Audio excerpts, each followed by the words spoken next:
Vamos a enviarle la invitación a algunos de ustedes para que conversemos esta noche de los temas. En este momento fuimos sorprendidos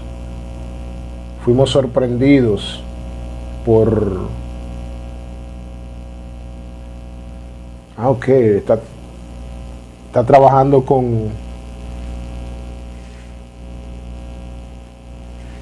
Recuerden marcarme los artículos más llamativos del Código Procesal. Miren, sí, ciertamente, cada vez que en una de mis intervenciones me gusta aportarle esos detalles, esos artículos con sus definiciones, o sus análisis y sus comentarios para que les sean de mayor provecho en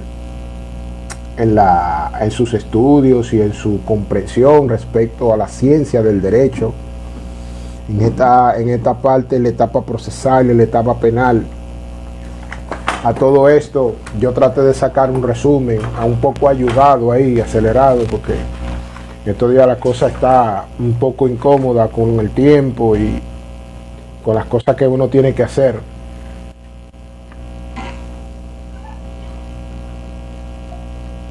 Pero fueron muchas las adecuaciones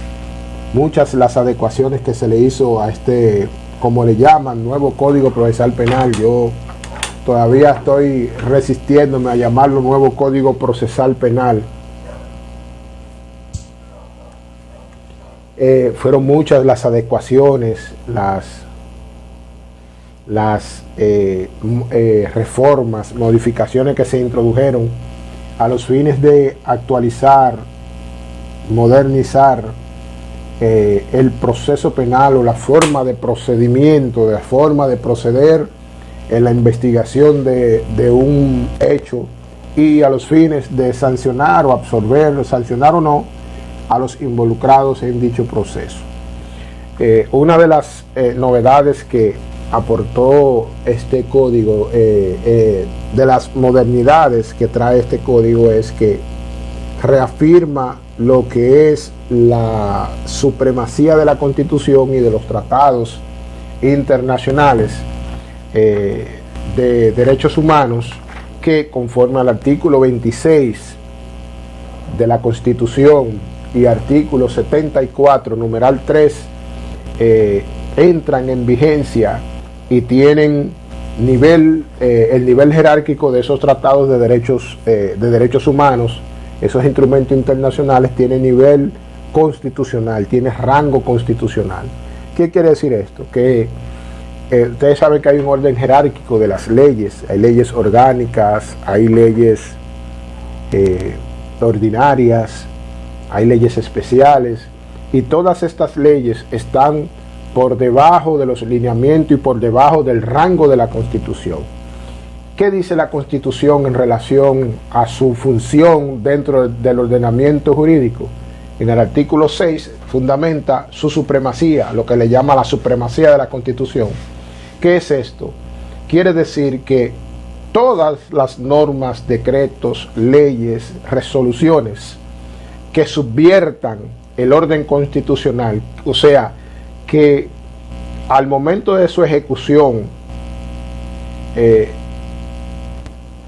encuentren contrariedad con lo que establezca la Constitución, entonces la Constitución se mantiene por encima de esa ley, y ese artículo o esa ley es posible que el Tribunal Constitucional, o a solicitud de partes, ordene o disponga su derogación, dejándolo sin función total o parcialmente esa ley o ese artículo.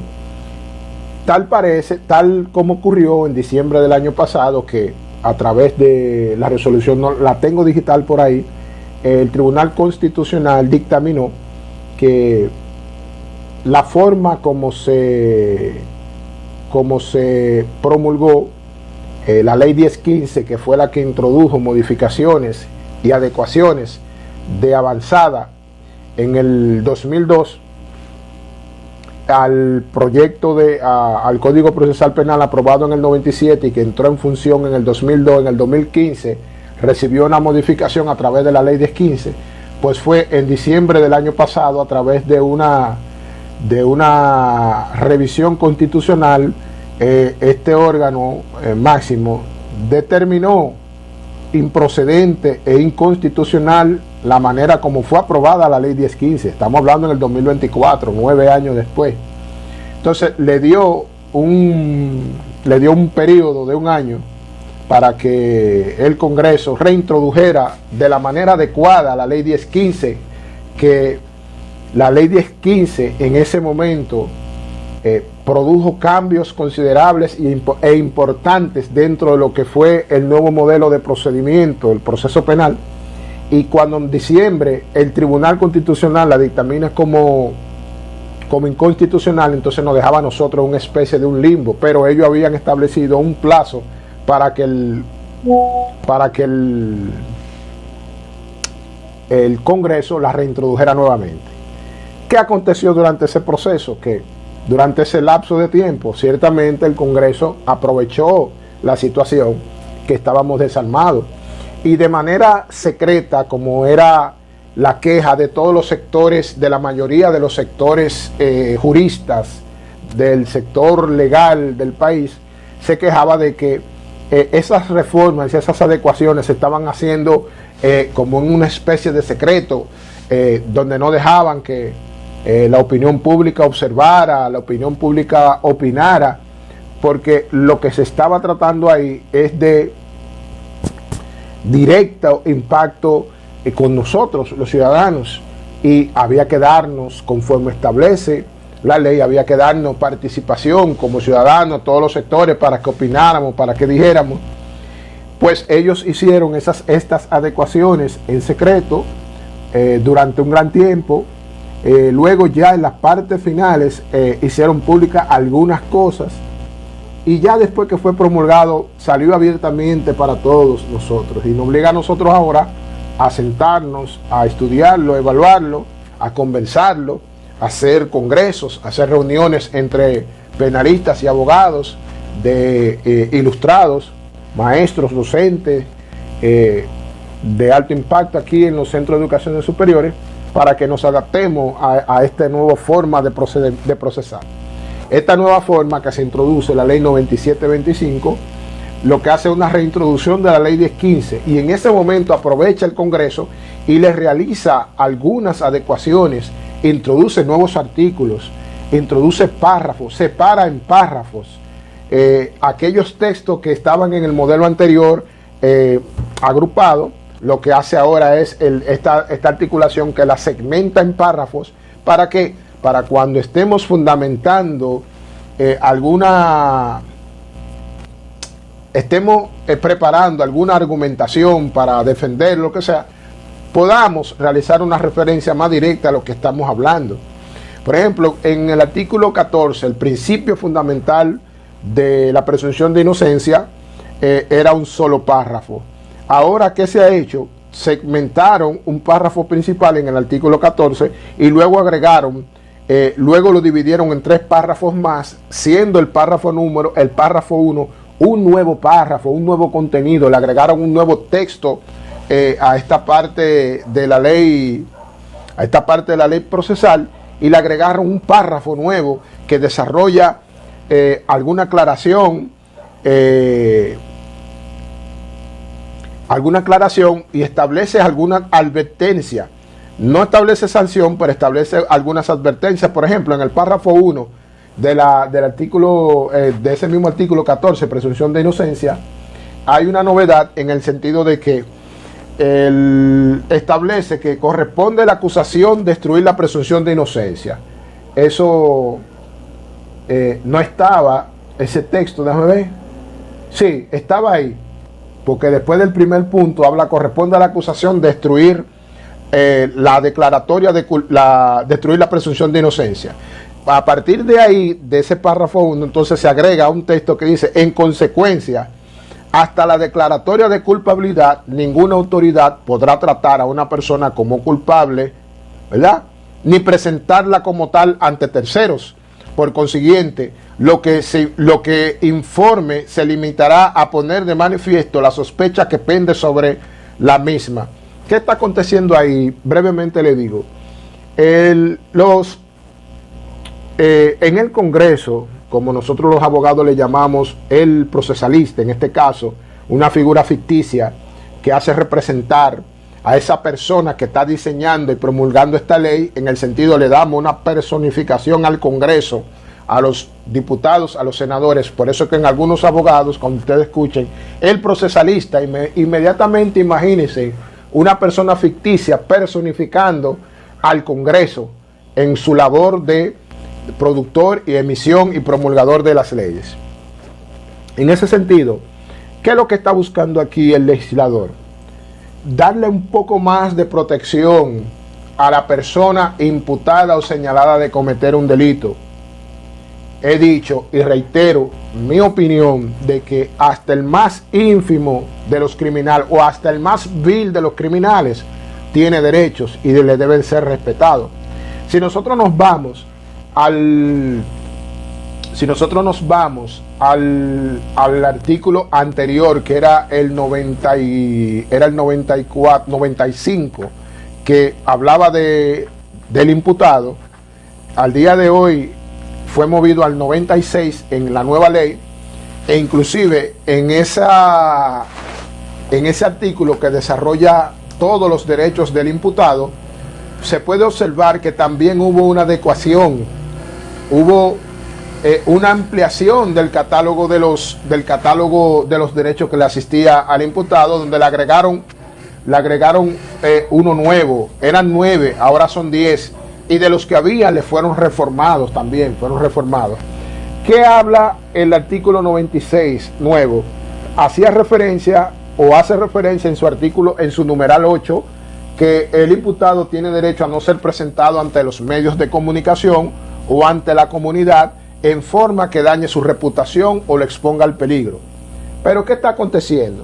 Está aconteciendo de que hay una actuación por parte de los miembros de la Policía Nacional, no lo digo del Ministerio Público, no lo hacen directamente, pero por omisión cometen la falta de permitir de que pseudo comunicadores, pseudo periodistas, o sea, el tipo que está con un celular, di que transmitiendo información, di que comunicando, lo que está haciendo, como he dicho en otros programas que tengo, lo que está haciendo es entorpeciendo el proceso penal y asignándole o dándole herramientas a un buen abogado penalista para que esa incidencia que ese pseudo periodista o pseudo comunicador está con un celular grabando la cara, grabando la imagen de esa persona imputado o investigado que trae la policía esposado, es una acción en violación al artículo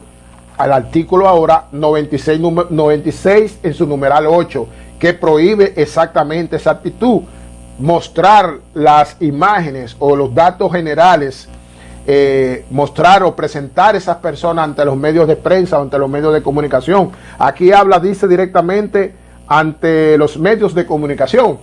Ellos, esos pseudo periodistas y pseudo comunicadores, se hacen llamar comunicadores, pues entonces este artículo se está refiriendo a ellos. ¿Qué está pasando? El tipo que violó a una niña, el tipo que mató a la mujer, el tipo que cometió un robo, el tipo que hizo esto, hay una presunción de inocencia, un derecho fundamental de presumir su inocencia hasta tanto que una sentencia irrevocable así determine que él sea culpable. Y eso es un proceso dentro del proceso penal, no del proceso mediático a través de las redes sociales. Con mi comentario yo no quiero tirar un manto de impunidad, ni que se sientan aludidos pensando que yo estoy propugnando porque a fulano es inocente, no es eso. Lo que estamos hablando es que para determinar su inocencia debe de ser a través del proceso penal, no porque yo lo diga, no porque el fulano lo diga, no porque el perenceo le diga, sino que dentro del proceso penal se va a conocer todo esto, se van a conocer los hechos, y aquellos hechos que tengan méritos y que una prueba, que ahí dentro del proceso penal es que se determinan cuáles son y qué no son pruebas, no la que yo diga, ni lo que digan los periodistas, ni lo que diga fulano, sino lo que el juez determine como prueba. Entonces esa persona se va a destruir esa presunción de inocencia y va a nacer lo que se llama la responsabilidad penal. Entonces, en ese sentido, ¿qué es lo que está buscando? Y volviendo aquí al artículo 14, que es el principio de presunción de inocencia, en este nuevo párrafo que le agregaron, ¿qué se está buscando ahí? Buscando proteger los derechos de ese imputado, que les asisten. Si el imputado no quiere que su imagen, su cara, ni su voz salgan grabados a través de medios de comunicación, hay que respetar ese derecho. Porque él haya matado 40 personas, haya matado de una manera grosera a un infante, a un niño, a un envejeciente, aún así ese criminal tiene derechos, porque usted lo está encaminando, introduciendo al proceso penal. Entonces el proceso penal dicta que esas personas tienen derechos, y uno de sus derechos es proteger eso. ¿Qué refiere esto aquí? De que más adelante en otro de los principios, la protección de la dignidad humana, habla también de que nadie podrá ser sometido a tortura ni tratos crueles, inhumanos ni degradantes. Es también en combinación con este artículo que busca proteger la integridad o su imagen que no sea dañada. Bien, otras de las, ¿qué es lo que escribe el maestro? Por favor, recuerde cuando mencione el artículo, diga cuál de los códigos es. Sí, correctamente, por eso estoy hablando. En el anterior código, en la 7602, hablábamos de los derechos del imputado en el artículo 95, en la ley 9725, que es la nueva ley que introduce el otro código, se encuentra entonces en el artículo 96.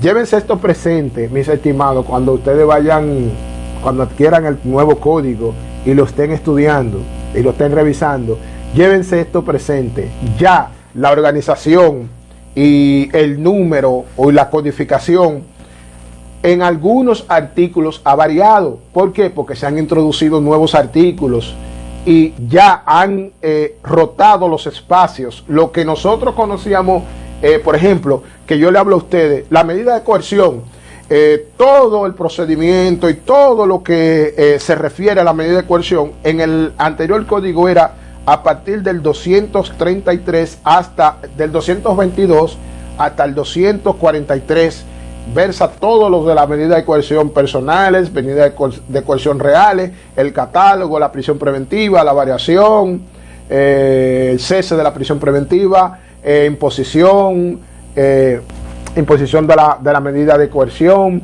procedencia de la medida de coerción. Todo eso está dentro de ese articulado, pero ahora ha cambiado, ahora ha variado.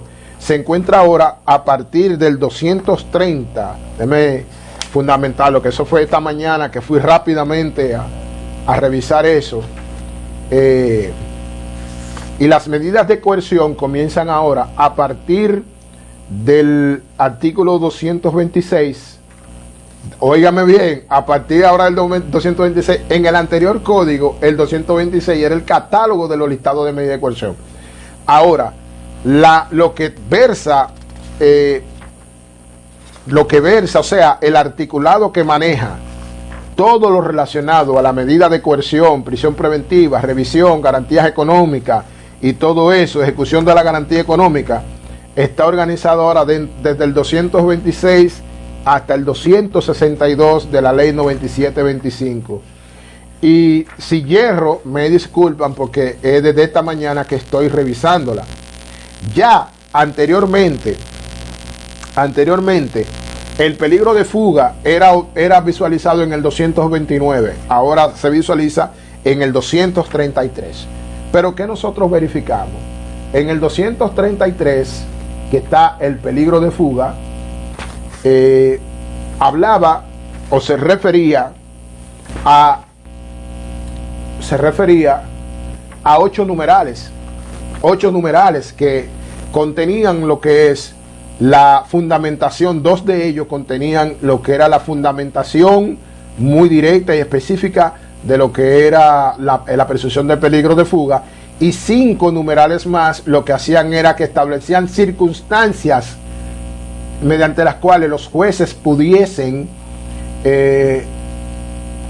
determinar la existencia o la latencia de un peligro de fuga. Pero ahora, ese peligro de fuga es tratado en el artículo 230.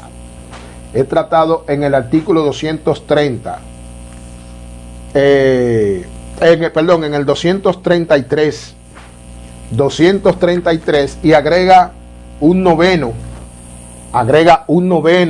numeral que habla de que cuando el peligro de fuga queda establecido con el simple hecho de tratarse de criminalidad organizada. Por ejemplo, el caso Senasa, donde hay múltiples personas y que por las circunstancias que narra el Ministerio Público sobre cómo pasaron las cosas, se trata de criminalidad organizada. El simple hecho de haber una asociación de malhechores para cometer un crimen y una planificación, organización, niveles jerárquicos que definen lo que es la criminalidad organizada, ya ese solo hecho fundamenta lo que es el peligro de fuga.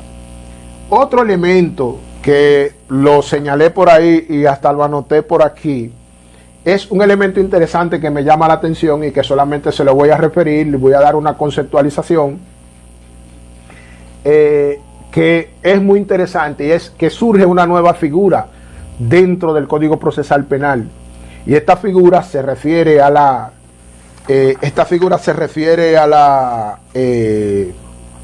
wow, lo tenía aquí. Es similar a la reincidencia. Similar, tiene una conceptualización o tiene una idea similar a la reincidencia, pero la reincidencia es una figura que no podemos, ya la tengo aquí, es una figura que no la podemos utilizar mucho porque es sumamente exigente la reincidencia. En estos días me topé con un caso donde quedé ampliamente satisfecho con lo que es la aplicación de lo que es la reincidencia. Inclusive le impusieron una prisión preventiva a esa persona porque realmente estaba activa y latente lo que es la reincidencia. Una persona que había sido condenado había sido condenado en un proceso anterior por violencia de género y violencia intrafamiliar, ¿verdad? Ese era el tipo penal contra una joven. Y luego, posteriormente de que cumplió como 4 años, cumplió 4 años de prisión en La Victoria, cumplió 4 años, o sea, fue condenado a 4 años y la cumplió esos 4 años, salió. Y cuando la persona sale, no tiene 7 meses que salió, donde continuó con su conducta agresiva en contra de la joven y está siendo procesado nuevamente. ¿Por qué? Por violencia de género agravada a través de lo que es la reincidencia. ¿Por qué? Porque está cometiendo el mismo tipo penal contra la misma persona y en la misma naturaleza por la cual fue condenado. Ese simple hecho donde el Ministerio Público solamente aportó el expediente y la sentencia donde él fue condenado por ese mismo tipo penal, el juez nada más le bastó eso para aplicarle una prisión preventiva por 1 año. Yo lo leí, la resolución de medida de coerción por ahí. Y esa figura de la reincidencia tiene características que son algunos casos donde se da. Por ejemplo, este es el mismo tipo penal, el mismo infractor contra la misma víctima, e inclusive en el mismo lugar donde se narra la primera escena, que fue en la misma vivienda. La joven continuó viviendo ahí y la persona desde que salió no tuvo 5 o 6 meses suelto, que volvió a introducirse a un proceso penal, y posiblemente ya la sanción de él ya no sea 4 años, ya sea otra sanción un poco más gravosa por tratarse de una reincidencia. La figura que yo saqué e identifiqué se llama reiteración delictiva. Anótense eso, que hasta la voy a señalar aquí. Reiteración delictiva. La reiteración delictiva es una figura jurídica que nace con similitud o es una hermana melliza de la reincidencia. Pero en este caso, las características que han de definirla y que han de establecerla y que han de fundamentarla no son tan profundas como la reincidencia. La reincidencia necesita por obligación que el actor, que el infractor haya sido condenado por ese hecho. Pero la reincidencia delictiva la reiteración delictiva no necesita que tú seas condenado. Con el simple hecho de que tú hayas sido procesado o preprocesado por ese mismo tipo penal o por otros tipos penales, ya tú eres un reincidente. Tú tienes una reiteración como delincuente. Tus actos son reiteradamente delictivos. Tú tienes una actuación reiteradamente delictiva. Viene ahora el tema. Esa situación de la reiteración delictiva también va a establecer y fundamentar lo que es el peligro de fuga, que de hecho no es nada nuevo, lo único que ahora le dieron un nombre. ¿Por qué? Porque cuando nosotros vamos al 229 de la ley anterior, del Código Procesal anterior, me refiero a la ley 7602, y nosotros vamos a ver en los numerales 5 y 6 del artículo 229, que son los elementos que fundamentan el peligro de fuga, en ambos hacen referencia al comportamiento del imputado durante el procedimiento o en un procedimiento anterior, y en el numeral 6 dice la existencia de procesos pendientes o condenas anteriores. Entonces ahí está hablando indirectamente de lo que es una reiteración delictiva. Aquí no se mencionaba, pero en la nueva ley 9725, en el artículo 29, párrafo 3, hace referencia por primera vez dentro del código en lo que es reiteración delictiva. Aquí vamos a abrir los ojos, vamos a abrir los oídos. ¿Cuántas personas que nosotros conocemos, que son figuras conocidas en los tribunales, de tanto de atención permanente como en instrucción, como en colegiados, hasta en la corte, son gente que tienen una visita reiterada, en el año pasan hasta 2 y 3 veces por esas oficinas, son figuras conocidas? Esas personas, aunque pudiésemos decirle que tienen un tratamiento como reincidente, pero la propia característica de la reincidencia no lo dejaba, y la situación actual de que habían procesos que no habían concluido, no había sido condenado, fue absuelto por un tecnicismo, por lo que sea, la corte le varía pero ahora no. Esta persona cayó preso ahora en octubre de 2025, en enero vuelve y cae por el mismo delito o por otros delitos. Ya el Código Penal lo identifica a él como una reiteración delictiva. ¿Por qué? Porque tiene ya 2 procesos abiertos. Es un cliente viejo en las oficinas del Ministerio Público.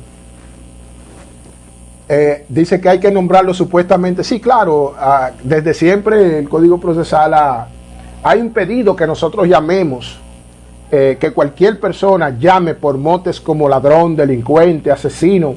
No es permitido, inclusive hasta el juez te llama la atención cuando tú te refieres de esa manera, y tú pierdes un poco de puntuación, vamos así decirle, quizás admiración, quizás atención del juez, cuando usted utiliza métodos incorrectos para usted manifestarse y expresarse dentro de los tribunales. El Ministerio Público hace lo que le dé la gana, pero usted tiene que mantener su nivel, porque su misión es afectar el intelecto del juez, es motivarlo a que él le preste atención, es motivarlo a que el juez piense en lo que usted le está proponiendo. Esa es tu misión, no es el Ministerio Público, porque no estamos en el patio, no estamos en el barrio, que el que hable más alto y el que hable más duro es el que tiene la razón. No, la razón la tiene quien pueda probar sus proposiciones fácticas. Usted ni siquiera necesita levantar la voz, ni necesita utilizar palabras estruendosas y fea para que el juez lo escuche. Siempre le digo a los muchachos y los estudiantes de derecho que experiencia propia no se discute dentro de la sala de audiencia, fuera, no se discute fuera de las salas dentro de las salas de audiencia. Usted no va a volver eso un gallinero ni un mercado con expresiones directas, vejatorias, que maltraten la moral de las contrapartes de ustedes, aunque se lo merezcan, porque hay personas que se lo merezcan, hay ministerios públicos que se lo merecen, Hay abogados, nuestros colegas, que se merecen que usted lo trate con desprecio, pero recuérdese que hay un tercero imparcial que lo está observando, lo está evaluando y está escuchando lo que usted dice. Entonces usted debe de concentrarse en eso. Inclusive, le doy una opinión. Los fiscales que están litigando dentro de las salas de audiencia, cuando ellos no tienen nada en contra de su cliente, cuando usted los ha aventajado, le ha sacado alguna ventaja, que es difícil que ellos puedan salir de esa esquina donde usted lo tiene, llaveándolo y tirándole las puñaladas de litigio, con verdades y proposiciones suyas probadas, y ellos quedando de fe. Ustedes saben qué hace el Ministerio Público, por múltiples razones. El Ministerio Público le da piquete a los ojos a ustedes. ¿Por qué? ¿Cómo? Simplemente tiene que decir algo descontextualizado, girar algo, darle vuelta a algo para que usted se enoje y pierda la razón y pierda el hilo de lo que usted está diciendo, y entonces el Ministerio Público, después de perdido, lo que hace es que empata y está ganando. Entonces, su discusión, y a quien usted tiene que convencer, es al juez, no es al Ministerio Público. El Ministerio Público va a decir todo lo que usted quiera, y todo lo que él quiera va a decir, y lo va a acusar y le va a dar vuelta a lo que usted está diciendo, pero usted, si está concentrado y enfocado en lo suyo, usted le saca ventaja a lo que usted está diciendo y convence al juez. Ahí se va a comprar la mentira que mejor esté organizada y que esté mejor cubierta y la que esté mejor sustentada. Esa es la que el juez va a entender. Entonces, señores, dentro de las novedades que trae este nuevo Código Procesal Penal, habla también de, inclusive, yo por el grupo de la academia mandé una intervención que realizó el diputado apellido Cedeño, muy importante, muy puntual. Ese señor, ese diputado es, creo que de la Romana. Él es abogado. Ahí en el Congreso no todos son abogados. Ahí hay médicos, ahí hay banqueros, de rifero, de número, hay comerciante, almacenista, hay de distintas profesiones, porque eso fue la elección que hizo el pueblo cuando vendió su voto. Se supone que en mis momentos mozos yo entendía que el Congreso estaba lleno de todo el que estaba ahí era abogado, porque si van a crear leyes, van a manejar leyes, van a manejar filosofía del derecho, van a convertir costumbres en leyes, van a fortalecer otras leyes, tienen que ser, esos usuarios tienen que ser por obligación abogados, no sorpresa. Ahí hay gente que ni siquiera profesión tienen, que ni siquiera profesionales son, y están ahí ocupando esas curules. Gente que, es verdad, se necesitan profesionales de distintas áreas. ¿Por qué? Porque las leyes tienen una aplicación en todo aspecto de nuestras vidas. Hay leyes para la medicina, está el derecho de la medicina, está el derecho del deporte, está el derecho aeronáutico, está el derecho de las aguas, está el derecho de los suelos, está el derecho del aire. Hay muchísimas aplicaciones del derecho, enfoque del derecho que se aplican a todos nuestros quehaceres de la vida. Hay derecho del consumidor, hay derecho del propietario, hay derecho de esto, hay derecho de lo otro. Y si vamos a hablar de medicina y vamos a hablar de leyes, el abogado no sabe de medicina, pero una combinación de una comisión compuesta de varios abogados y médicos, ya sea de ahí mismo del Congreso o médicos que se consigan para crear esa comisión y se autoricen esas leyes sobre aplicaciones en el área de la salud, tendrían un impacto interesante porque aplicarían para asuntos directamente de ahí, hablado, tratado, examinado por profesionales de la salud en combinación con los abogados, que somos quienes tenemos los conocimientos técnicos para dar nacimiento a esas leyes, para que esa costumbre, esos usos y costumbres se transformen en artículos de un código de salud. Que dicho sea de paso, habría que un día inventarse una cuestión de esa, un código de salud, donde se trabaje todos los temas médicos y se controle todo el tema médico.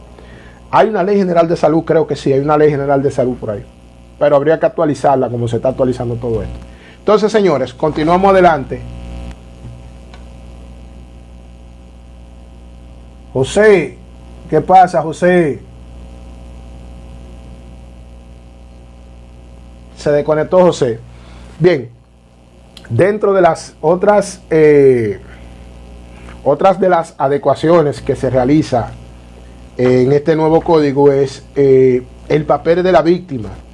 Nosotros en el programa de la otra semana de arriba nos introducimos a desarrollar los sujetos procesales para que fueran conociendo cuáles son sus generalidades, cuáles son el marco legal que rige las actuaciones de cada uno de esos sujetos procesales, los derechos que le asisten.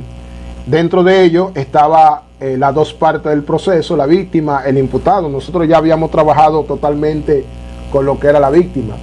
Y en ese sentido, en la ley 7602, el anterior código, nosotros encontrábamos lo que era la tipificación o clasificación de la víctima. Lo encontrábamos en el artículo 83. En el artículo 83, que tipificaba y clasificaba lo que era la víctima. Ahora, en la nueva ley lo encontramos en el artículo 84. Y trae como novedad, muy interesante, trae como novedad que en el anterior código la clasificación solamente llegaba a 3 numerales y cada uno de ellos identificaban una víctima. En el nuevo Código Procesal Penal le agregan 3 tipos más de víctimas y hacen una reclasificación de víctimas y agregan 3 tipos más de víctimas. Estos tipos de víctimas son, en el numeral 4, socios, asociados o miembros de la persona jurídica. La persona jurídica es las compañías, las empresas, ¿verdad? Que se asocia a otra persona jurídica respecto de los hechos punibles que afectan a esta última cometidos por quienes la dirigen o la administran. En el numeral 3 identifica a los socios, asociados o miembros de una empresa, de una persona jurídica, que salen afectados por actos delictivos cometidos por otra persona del interior de la compañía. Recuérdense el tema de los desfalcos, el tema de los robos, el tema de acciones indecorosas que un integrante de una sociedad comercial comete en detrimento o perjuicio de los demás socios. Son situaciones que se dan y se dan dentro de las empresas. Un socio que se le descubrió que parte de los dineros de la venta o de los dineros del área que le correspondía a él supervisar o la función que tenía, cometió algún acto reñido con la ley, un acto económico, y esos fondos de dinero él lo estaba distrayendo y lo estaba depositando en cuentas fuera del país para él en un momento u otro desaparecer e irse con ese dinero. Puede parecer la trama de una película, pero son situaciones que realmente se dan con empresas de alto nivel y empresas de menores niveles, y cuyas esas acciones por lo general lesionan de una manera tan grave que esa empresa tiene que cerrar su puerta o se ve afectada de una manera grandemente que posiblemente tenga que cerrar su puerta por ese nivel de desfalco. Imagínense una empresa mediana donde uno de los asociados encargado de llevar la contabilidad se lleve 40, 50 millones de pesos. Un déficit así de los fondos de una compañía, cualquiera la quiebra de manera gravísima. Entonces, ¿qué pasa ahora? El procesalista lo que hace es que agrega, como hay una nueva, modernamente, empresas se asocian con otras empresas para dirigir o hacer cualquier trabajo. Por ejemplo, en el caso de Jetset, según tengo entendido, hay una empresa que manejaba al Jetset.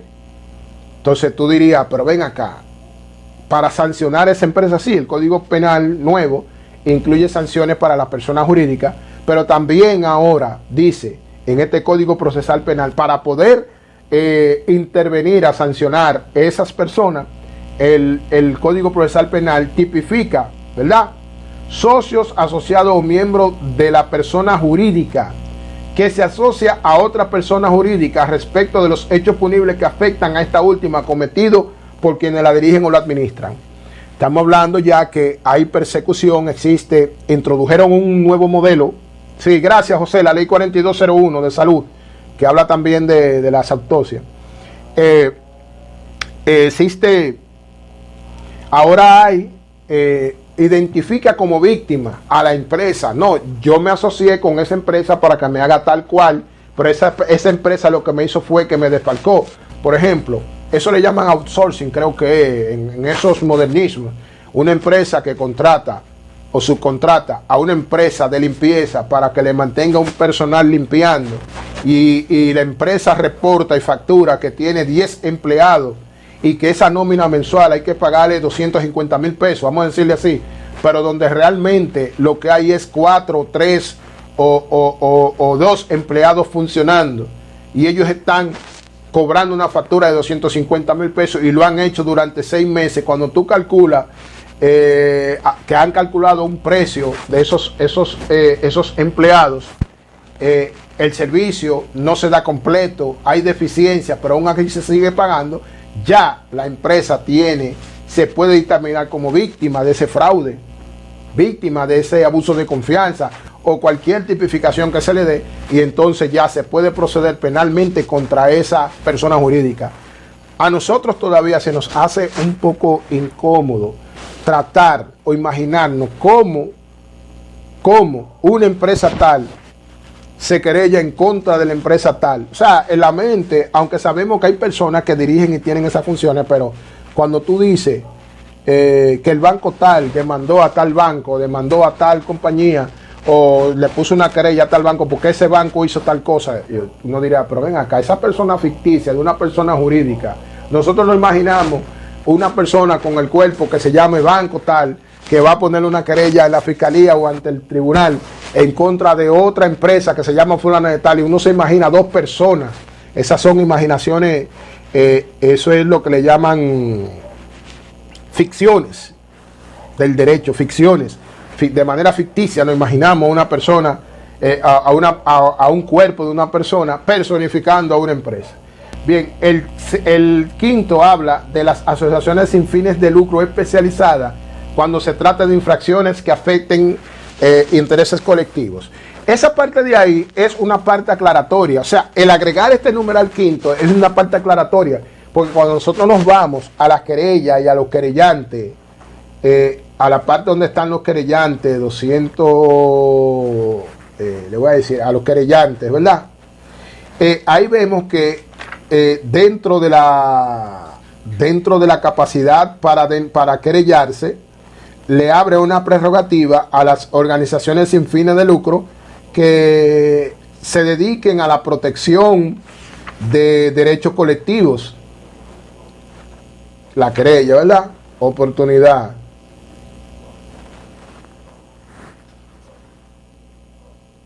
Sí, le abre la prerrogativa para que presenten querella en contra de...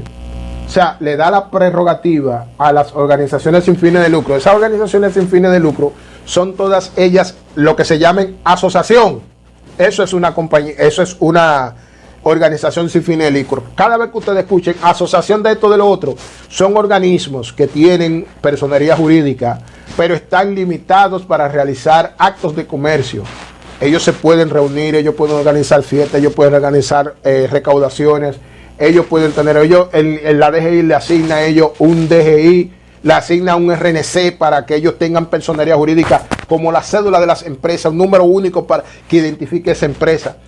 Y bueno, vi un Reels o vi las redes sociales donde el presidente de un partido político, estaba anunciando de que se conformaron en querellante y actor civil para proceder y presentar una querella, ¿verdad? Y querellarse en contra del grupo de la gente del caso Senasa. Entonces ahí estamos viendo una organización sin fines de lucro, en este caso una organización política, son también las asociaciones, son también las juntas de vecinos, son unas organizaciones sin fines de lucro, las iglesias son organizaciones sin fines de lucro. Y esas personas, cuando se trata de protección de derechos colectivos, como es el derecho a la salud, que es un derecho colectivo, ¿verdad? Entonces, se organizan ellos como querellante y participan dentro del proceso penal. Es en esa situación que, además que, como le digo, que ya estaba contenido en el Código Procesal Penal anterior, ahora la ley le da prerrogativa puntual y específica, estableciendo que también son víctimas las asociaciones sin fines de lucro, especializadas en algo. Por ejemplo, si hay un delito contra el medio ambiente y en la cercanía de esa provincia, de esa localidad, hay una organización sin fines de lucro para protección del medio ambiente en esa zona, esa persona, esa organización, esos organizadores, si el Ministerio Público inicia un proceso penal en contra de una empresa que está contaminando el medio ambiente o personas normales que están cometiendo ese tipo de delitos, bueno, esa organización sin fines de lucro, esas organizaciones sin fines de lucro pueden presentar un acto de querella en constitución de actor civil a través de la vía correspondiente y también sumarse a la persecución y a la persecución del delito y propugnar que se impongan sanciones penales y sanciones civiles en contra de esos infractores. Y si el tribunal determina la imposición de una indemnización, entonces ese dinero que se le va a cobrar a esa persona se invierte, ¿verdad? Se invierte en la asociación para que la asociación lo invierta en la restauración del problema y el daño ecológico que esa otra persona ha creado. Eso es por ponerle un simple ejemplo. ¿Qué le quiere decir con esto? Que en la nueva clasificación o categorización de víctimas que trae el código nuevo, ¿verdad? Se incluyen las organizaciones sin fines de lucros especializadas para que ellas salgan ante el tribunal y digan: yo soy víctima. El acto, las acciones que cometió esa persona física o moral nos creó un daño a nosotros como sociedad, y nosotros estamos representando como sociedad, como asociación, estamos representando a la sociedad y estamos representando al territorio, a la nación, por el daño ecológico. Por ejemplo, hay asociaciones que se dedican a la protección de animales. Las he visto aquí. Y estuve cerca de un caso con una amiga abogada que ella llevó un caso, la comisionaron para eso. Y es persona, aquí en San Cristóbal se veían mucho animales de tiro o vehículos empujados o impulsados por animales, carretas, donde habían unos abusadores que unos caballos ya maltratados con el simple hecho de desnutrido, se veían en muy malas condiciones, y usted veían esos animales, y me refiero a los que conducían la carreta, dándole unos latigazos y dándole unos palos. Bueno, uno de los videos que se vio fue cuando el animal se desmontó de la carreta, el carretero agarró y le dio un palo en la cabeza al animal, que el animal goteó ahí. No murió el animal, pero quedó en muy mal estado, quizás después al tiempo murió. Pues entonces ese mismo video a esa persona se le aplicaron medida de coerción, salió con una garantía económica porque la ley de protección animal es muy nueva, no se usa mucho, no se usaba mucho, pero les advierto que a mediados del año que viene, esa ley va a tomar un sonido, porque se están creando, vi el anuncio del Ministerio Público, que ellos van a crear un concurso para 100 abogados que van a salir en defensa de los animales y lo van a entrenar con relación a esa ley. La tengo aquí, está ahí enfrente de mí. Es una ley pequeñita, un librito pequeño, pero hay 100 abogados que van a ser llamados a concurso para ser nombrados en el Ministerio Público como representantes legales de los animales. En virtud de esa ley, hay una ley que protege a los animales. De hecho, en las redes sociales vi que le impusieron 1 año de condena a una persona que envenenó 15 perros en Santiago.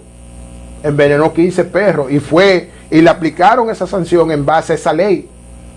Quiere decir que ya esa ley le están dando uso, la ley está ahí. Ahora van a crear estructuras para personas, abogados adscritos al Ministerio Público, que cuando surja un caso de esa naturaleza van a salir a proteger o van a salir a accionar conjuntamente con las asociaciones sin fines de lucro dedicadas a la protección de los animales, si ellos quieren adherirse al proceso.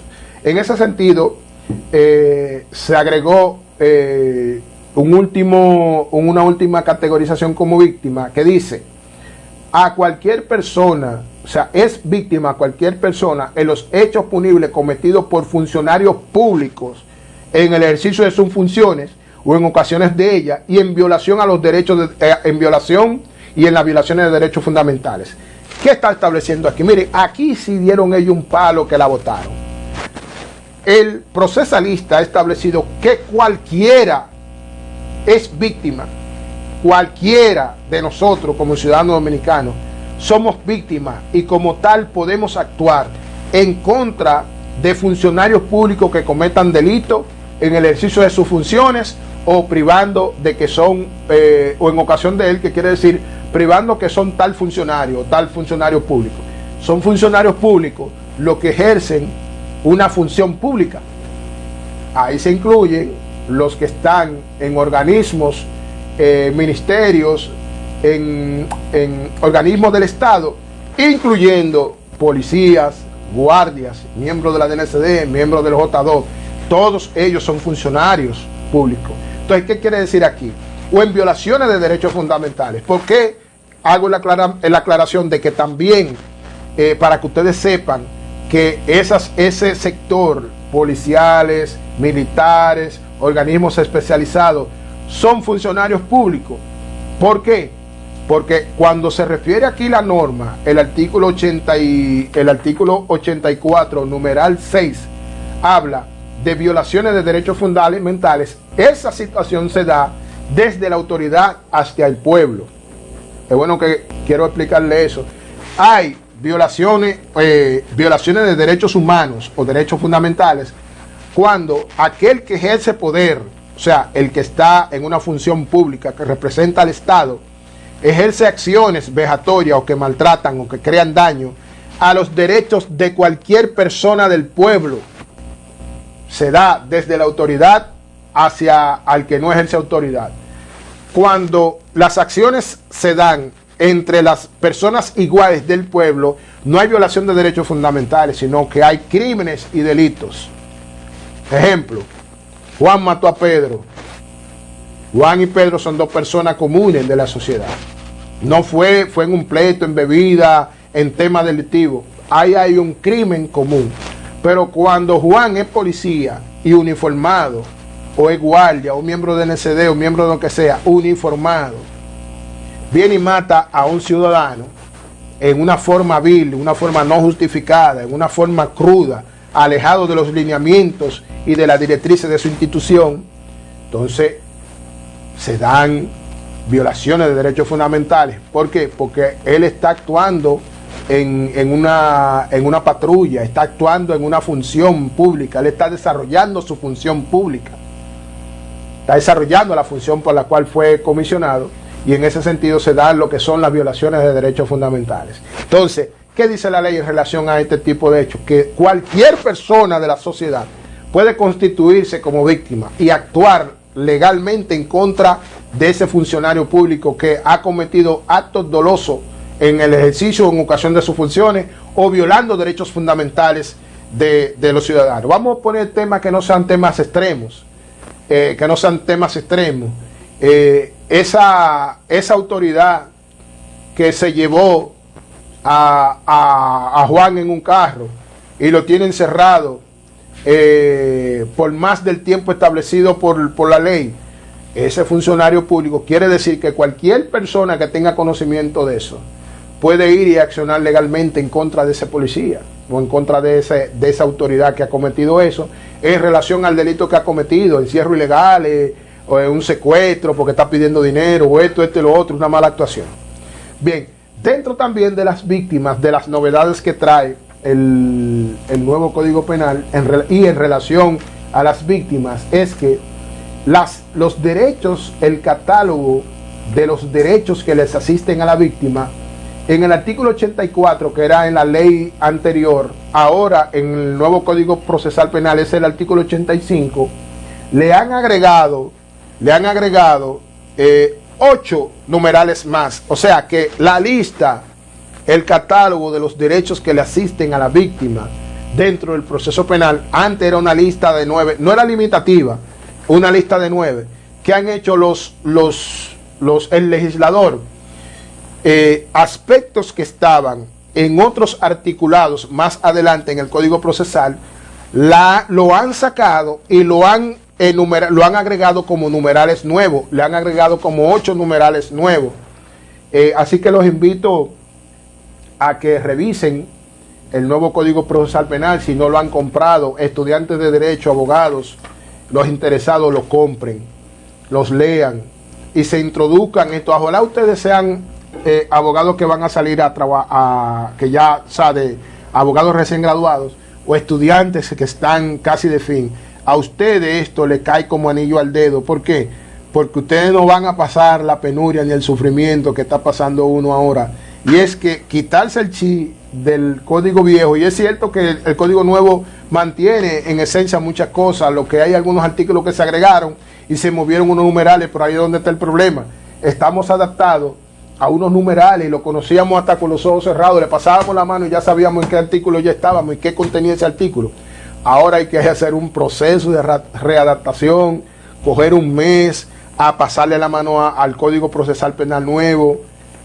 Yo tengo una maña que mi código anterior yo lo tengo glosado.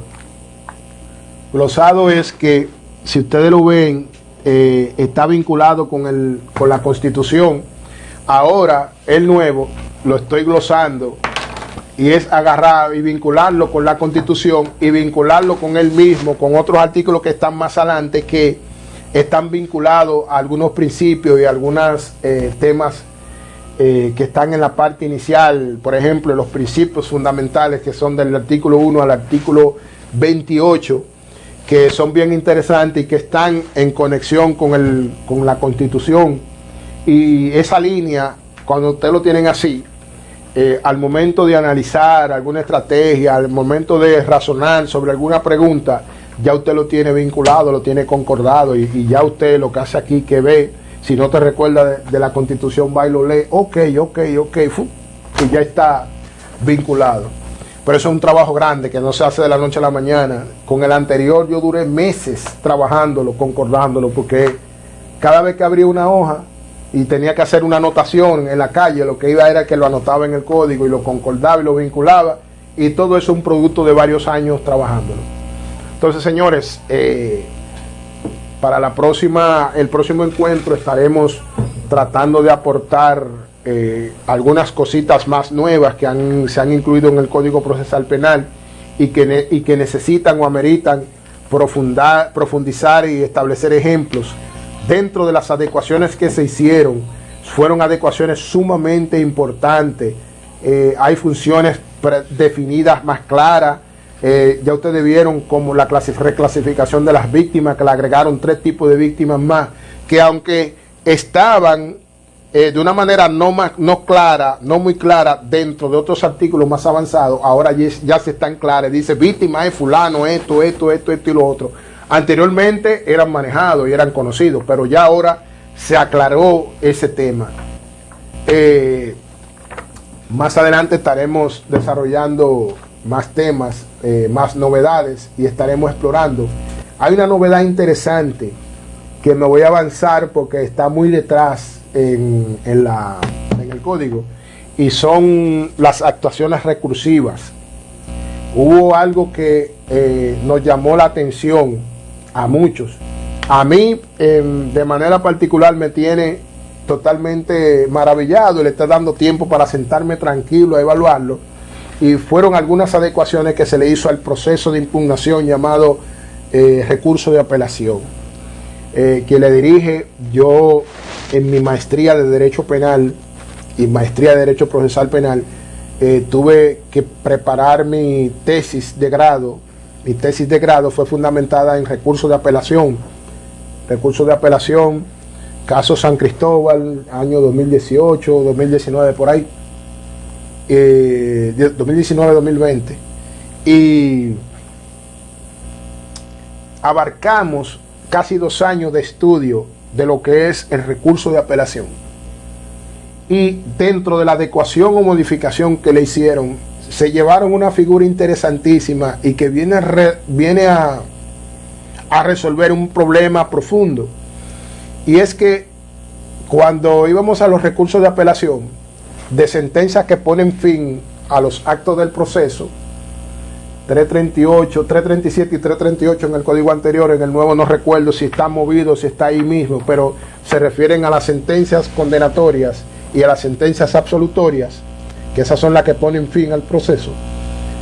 Había una situación, y es que como a las cortes, dentro del Código Procesal Penal, preveía que la corte podía anular la sentencia condenatoria o la sentencia absolutoria y ordenar que se celebrara, que fuese celebrado un nuevo juicio.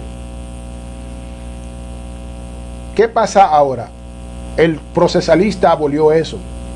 ¿Por qué? Porque él entendía que había una redundancia, había un uso abusivo de los recursos. Si tú anulabas esta sentencia, había motivo por el cual tú le estabas anulando. Entonces, ¿qué hacía la corte? Mandaba a que a ese tribunal colegiado se constituyera con otros jueces y se volviera a conocer del fondo del asunto con las mismas pruebas.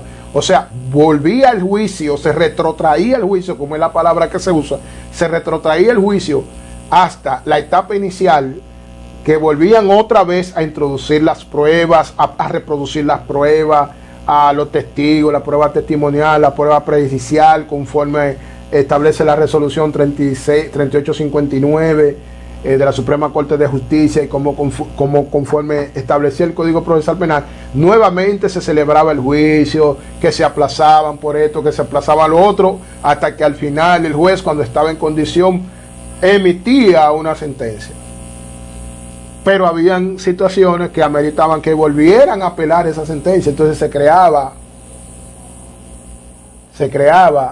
un lapso ahí y se tomaba muchísimo tiempo en el proceso impugnativo. ¿Qué hace el procesalista? Dice: no, pero nosotros no vamos a seguir prolongando y llevando en condición al Estado a que gaste más dinero.